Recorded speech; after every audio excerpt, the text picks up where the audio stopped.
Assalamualaikum warahmatullahi wabarakatuh. Assalamualaikum warahmatullahi wabarakatuh. Perkenalkan, saya Alvin Desa Fikrianto dengan NIM 2305120424 dari kelas Teknik Informatika G 2023. Pada video kali ini saya akan menjelaskan dan mempresentasikan serta mencoba bagaimana cara firewall menggunakan chain source NAT untuk mata kuliah keamanan data dan informasi. Latar belakangnya sendiri dalam dunia komputer saat ini, Network Address Translation atau NAT memainkan peran penting dalam mengelola lalu lintas data antara jaringan lokal dan jaringan publik. Salah satu jenis NAT yang sering digunakan adalah Source NAT atau SRC NAT yang mengubah alamat IP bersumber dari paket data saat meninggalkan jaringan lokal. SRC NAT sendiri menjadi solusi efisien dalam mengatasi keterbatasan alamat IP publik serta menjaga keamanan jaringan internal. Praktikum ini dibuat untuk memberikan pemahaman mendalam mengenai cara kerja source NAT, khususnya dalam simulasi firewall berbasis mikrotik melalui emulator jaringan GNS3. Dengan melakukan simulasi NAT berbasis skenario nyata, mahasiswa dapat memahami bagaimana IP source dikendalikan, dimodifikasi, dan diarahkan sesuai dengan aturan tertentu, seperti membedakan lalu lintas IGMP dan protokol lainnya. Untuk tujuannya sendiri, praktikum ini bertujuan untuk mengetahui cara kerja NAT dengan chain source NAT pada router mikrotik, kemudian mempelajari cara konfigurasi dan implementasi NAT pada skenario jaringan virtual menggunakan GNS3. Yang ketiga, mengamati dan membedakan efek dari konfigurasi source NAT terhadap berbagai jenis protokol seperti IGMP dan HTTP. Yang terakhir, mengetahui bagaimana address translation mempengaruhi pelacakan koneksi atau connection tracking pada router. Manfaatnya sendiri, yang pertama memberikan pemahaman praktis mengenai manajemen lalu lintas jaringan menggunakan source NAT. Yang kedua, membantu mahasiswa memahami pentingnya pengaturan NAT dalam mendukung konektivitas dan efisiensi jaringan. Yang ketiga, memberikan pengalaman langsung menggunakan GNS3 untuk simulasi jaringan yang dapat diterapkan pada perencanaan dan pengelolaan jaringan nyata. Dan yang terakhir, menumbuhkan keterampilan troubleshoot dan analisis jaringan melalui connection tracking. Oke, langsung saja kita praktekkan. Kita masuk pada aplikasi GNS3. Kemudian kita juga buka modul yang telah disiapkan, yaitu Firewall NAT, Chain Source NAT. Seperti yang saya sebutkan tadi, tujuannya sendiri untuk mengetahui cara kerja NAT, Chain Source NAT, kemudian mensimulasikan Firewall NAT, Chain Source NAT. Untuk langkah-langkah percobaannya sendiri, yang pertama kita harus membuat topologi jaringan yang terdiri dari internet, router ISP, switch 1, PC public, router routing, router NAT, kemudian PC 1, dan terakhir PC 2. Jadi router 1 atau router ISP akan mendistribusikan bandwidth internet mereka dengan menggunakan dua model ke customer, yaitu model full routing dan model NAT seperti yang terlihat dalam topologi di atas. Oke, kita masuk pada aplikasi GNS3. Kita tambahkan internetnya terlebih dahulu. Tidak lupa pada bagian ini kita konfigurasikan karena pada Ethernet interface belum ada WiFi. Jadi kita tambahkan WiFi. Kita oke. Kemudian kita rename dari cloud 1 menjadi internet. Setelah itu kita perlu untuk menambahkan router. Nah, routernya sendiri, router pertama kita berikan nama router ISP. Selanjutnya, kita perlu menambahkan switch. Pada switch ini, nanti berguna untuk menghubungkan antara PC public dengan router routing dan router NAT. Jadi, di samping switch ini, kita perlu menambahkan PC public. Kita tulis PC public. Nah, kemudian di bawah switch 1 ini kita perlu menambahkan router routing untuk yang sebelah kiri. Kemudian yang sebelah kanan kita buat untuk router NAT. Kemudian ada router routing dan router NAT, masing-masing kita berikan PC1 dan PC2. Oke, kita rapikan terlebih dahulu untuk tampilannya.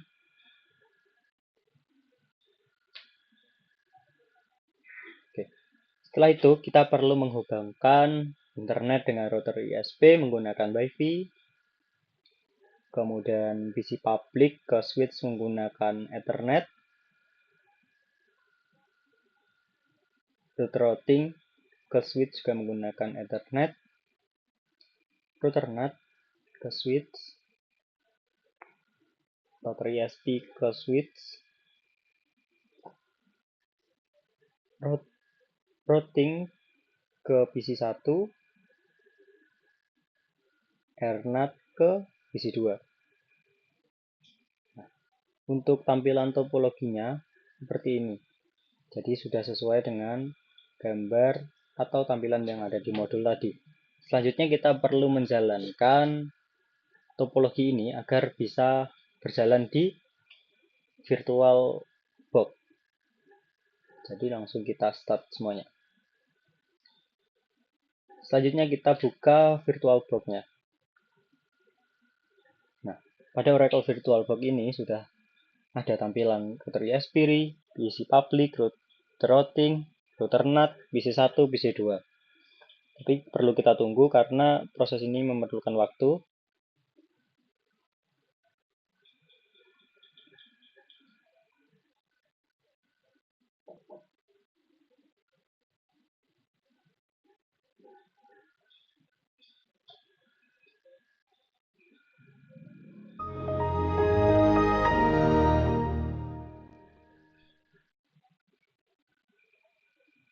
PC public sudah tampil, langsung kita show.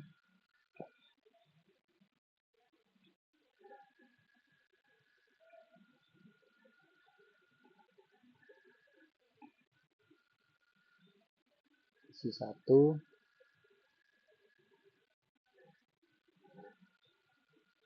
PC2 juga kita show.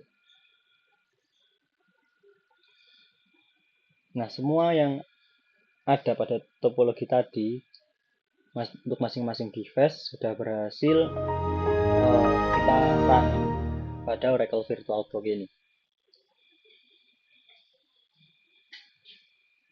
Kemudian kita masuk pada router ISP. Untuk bagian network ini ada 6 adapter PC NetFlash 3 untuk masing-masing adapter. Kemudian untuk tipenya sendiri kita ubah salah satu menjadi bridge adapter. Dari generic driver menjadi bridge adapter. Ubah. Oke. Nah, ketika ada tampilan seperti ini, maka router error atau aborted. Jadi langsung kita start ulang.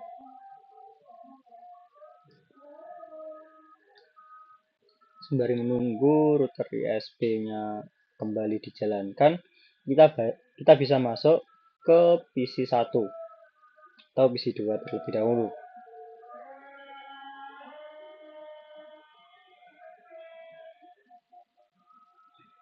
Pada PC1 ini, kita masuk ke aplikasi Winbox. Untuk mikrotiknya, kita konekkan dengan router routing. Jadi langsung saja kita konekkan. Kita tunggu.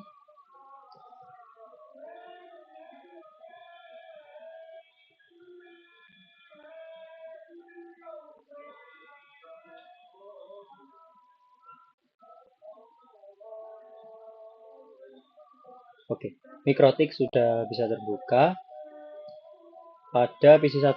Jadi kita langsung masuk pada new terminal. Kita ketik sistem identity set name r routing.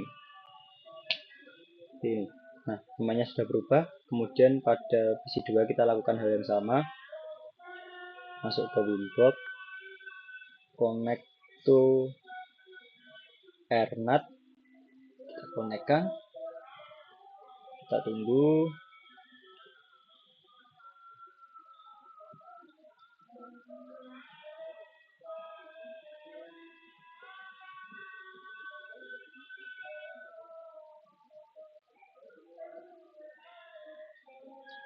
Masuk pada bagian new terminal, kita masukkan sistem identity set name rnat.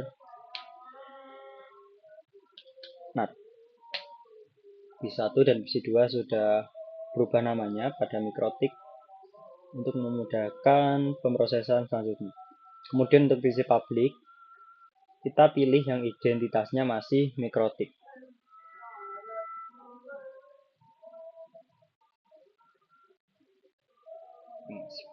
Kita connect.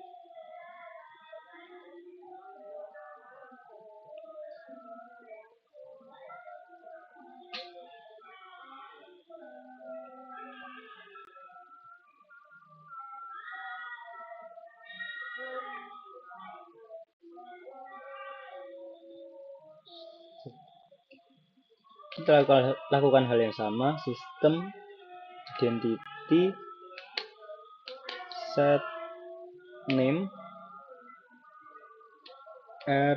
risp. Semua router sudah kita berikan nama untuk masing-masing routernya sesuai dengan topologi yang telah disiapkan tadi.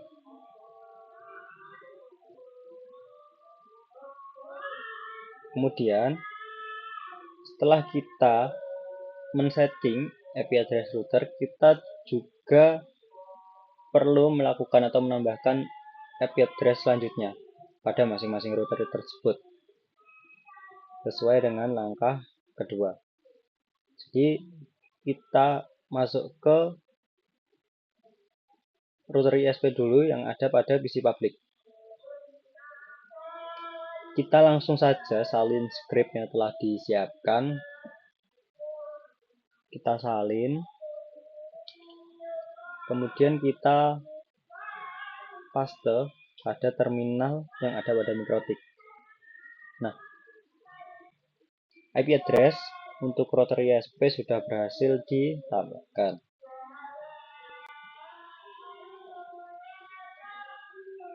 Cek. Oke, sudah berhasil.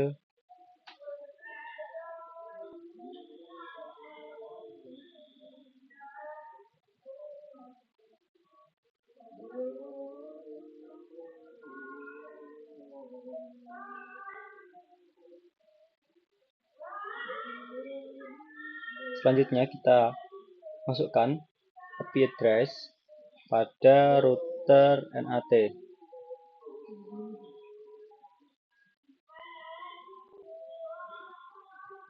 Oke, router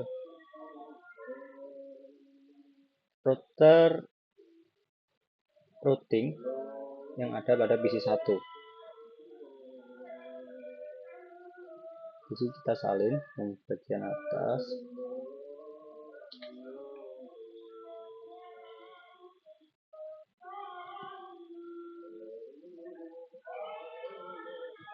Oke, sudah berhasil ditambahkan. Jadi di sini router NAT, dan yang di sini harusnya router NAT dan di sini router routing.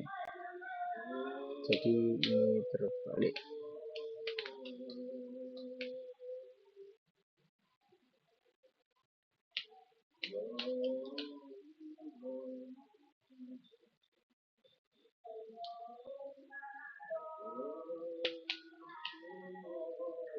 Jadi seperti ini. Setelah itu kita juga perlu menambahkan IP address pada router NAT.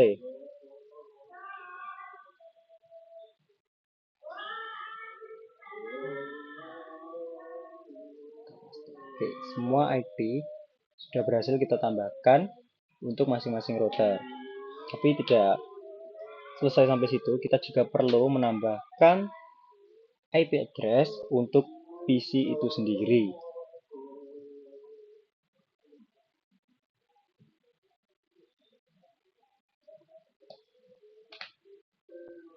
Nah, di sini kita sudah membuka PC 2.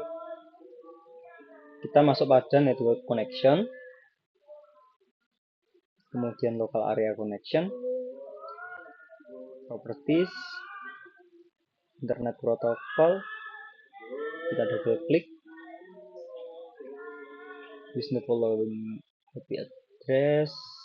IP address-nya kita masukkan untuk PC 2 sendiri 192.168.2.2.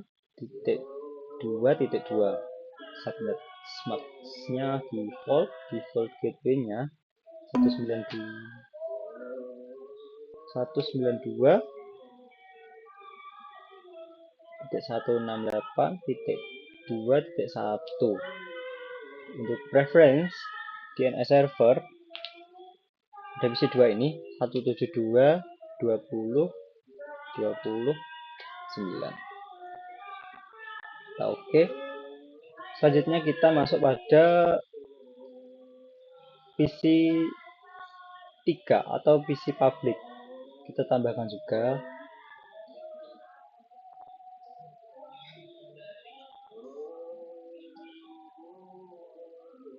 Nah, untuk IP address-nya sendiri pada PC 3 ini adalah 172.20.20.18. Subnet MAC-nya kita sesuaikan 255.255.255.248. Untuk default gateway-nya sendiri 72.20.20.17.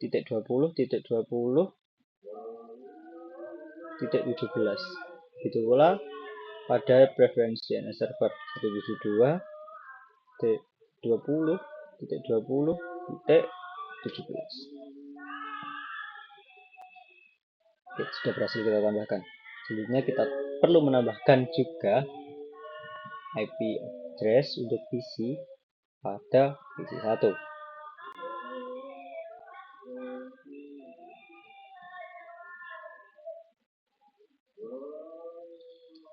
Satu 192.168.1.2. Subnet MAC-nya default gateway-nya 192.168.1.1. Versi DNS server 172.20.21. Oke, kita tunggu. Oke, semua PC sudah memiliki IP address dan semua router juga sudah memiliki IP address. Kemudian kita perlu membuat sharing internet di router ISP atau PC public. Jadi kita masukkan script yang sudah disiapkan pada terminal yang ada di PC public. Nah, ini nantinya merupakan firewall dengan action masquerade, kemudian chain source NAT, dan interface-nya Ether 1. Sudah kita tambahkan, bisa kita cek, masuk pada IP, firewall, NAT-nya, Ether 1, masquerade, source. Nah. Oke, kemudian pada bagian DNS, kita perlu mencentang allow remote request. Kita oke.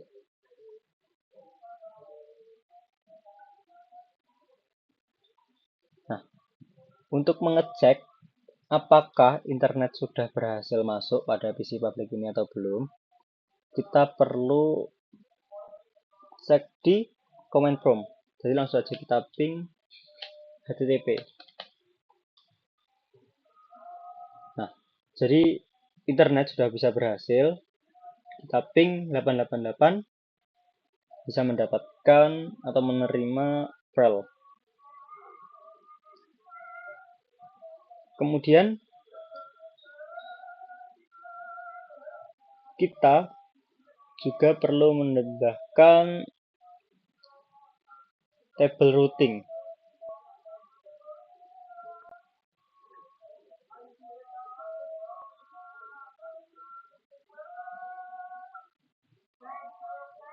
Oke, sudah kita tambahkan.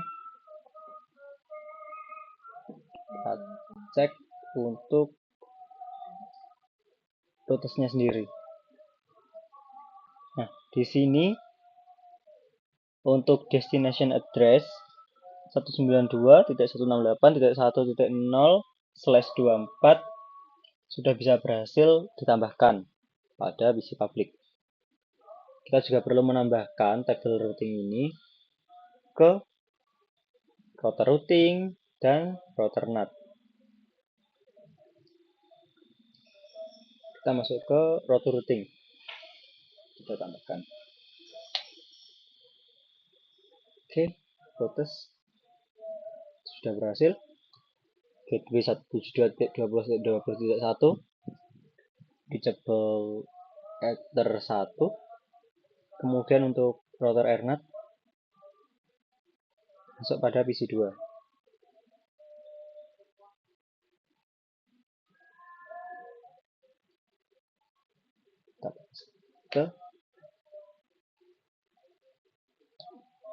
Oke, kita salin semuanya. Kita paste. Oke, sudah berhasil ditambahkan juga.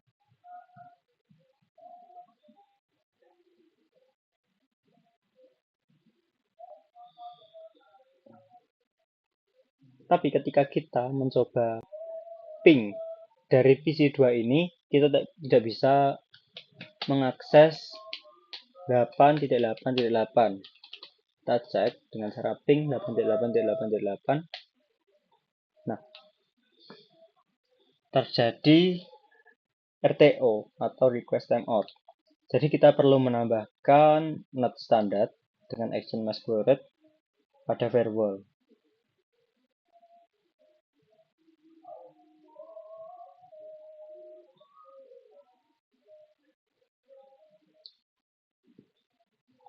Ketika kita sudah menambahkan ini, kita coba ping lagi.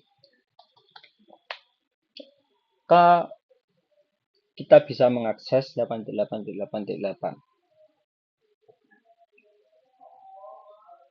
Nah, untuk uji cobanya sendiri,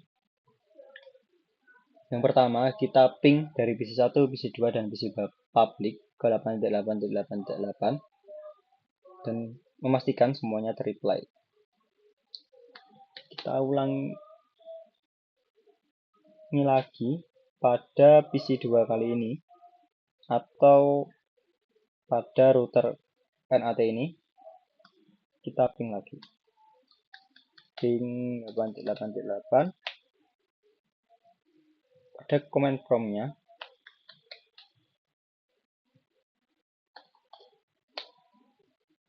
Oke.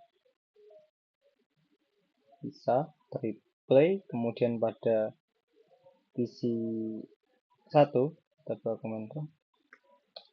Ping 8.8.8 juga bisa terreplay. Kemudian yang terakhir, pada PC public, kita ping juga.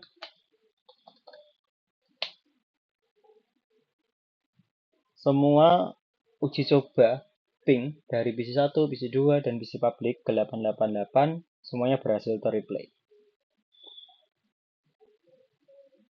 Kemudian kita perlu melakukan pengecekan connection tracking ICMP di router RISP dan mengamati IP source dari koneksi ICMP tersebut. Jadi kita perlu masuk ke MikroTik lagi.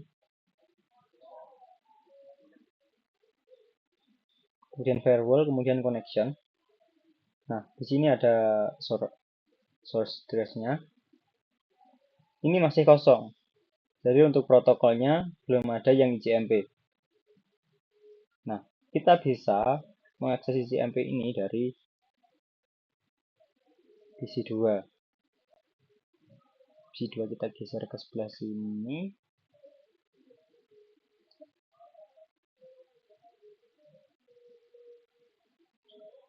Kita coba untuk kembali ping 8.8.8 dan melihat bagaimana proses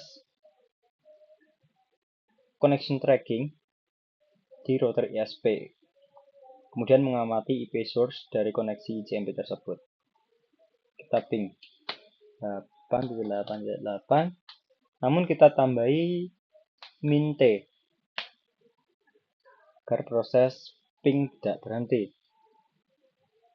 Nah, di sini source address-nya bisa masuk 172.20.20.20 sesuai dengan apa yang telah kita masukkan pada PC2. Kemudian destination address-nya sendiri juga berhasil 8.8.8 untuk protokolnya ICMP.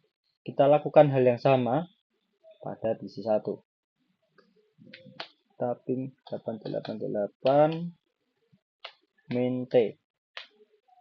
Tapping masih ping. Jadi di sini akan ada juga dari PC1 192.168.1.2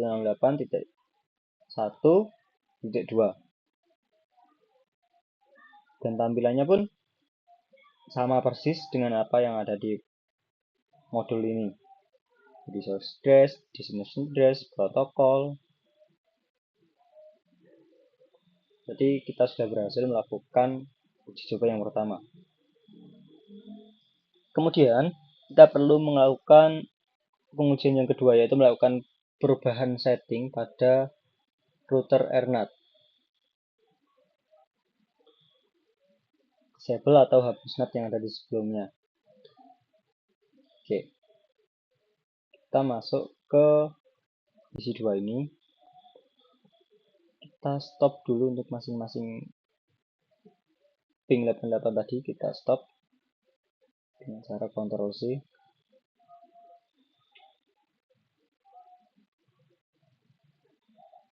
Kita stop. Nah, pada bagian ini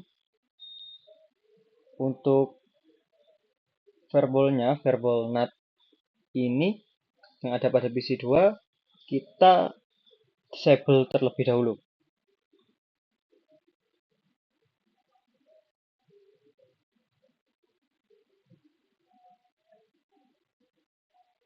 Kemudian action source NAT address dengan IP address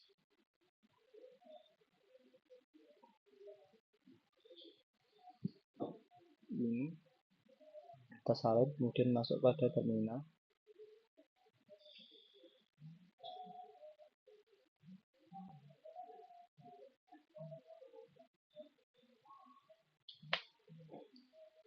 Nah, jadi untuk action yang pertama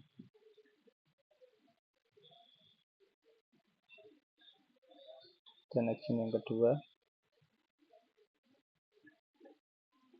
kita tambahkan di PC2.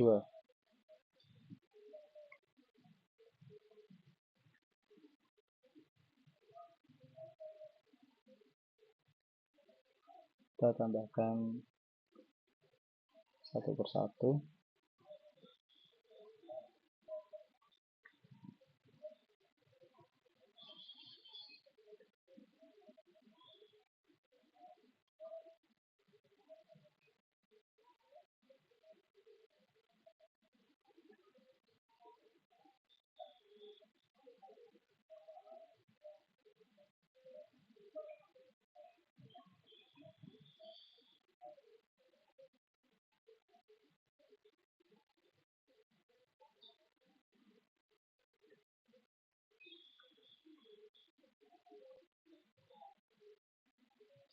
Oke, sudah kita tambahkan.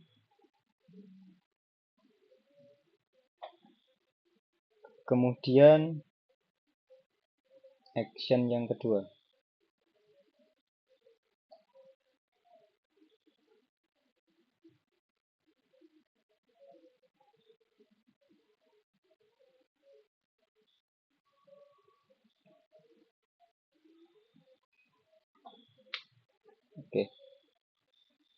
Itu berhasil kita masukkan pada variable nat-nya.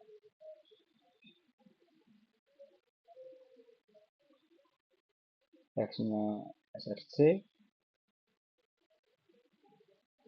change-nya src nat, sesuai. Kemudian kita buat traffic JMP ke 888 divisi 2.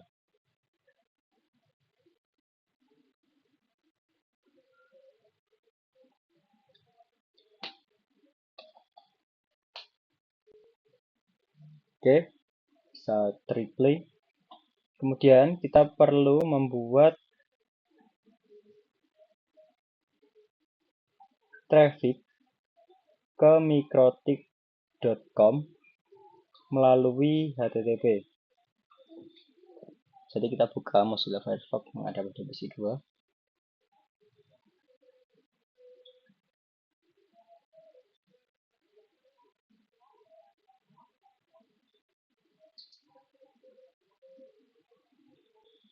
Kita klik mikrotik.com.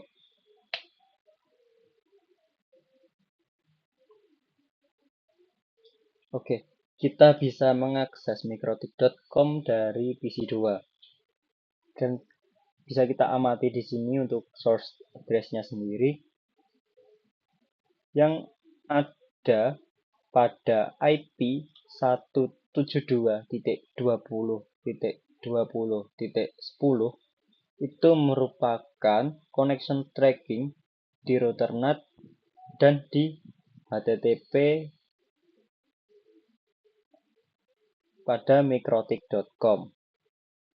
Jadi seperti ini untuk tampilannya.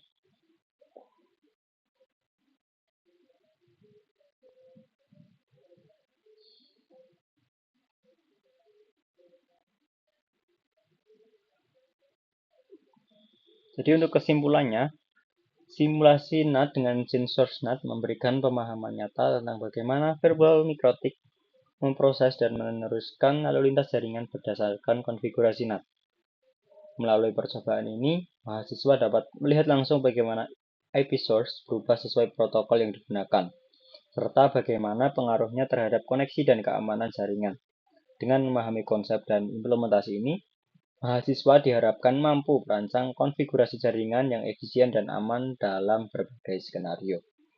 Itulah tadi percobaan dan penjelasan mengenai firewall NAT menggunakan chain source NAT di DNS3.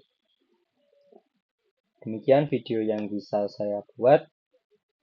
Sekian, terima kasih. Wassalamualaikum warahmatullahi wabarakatuh.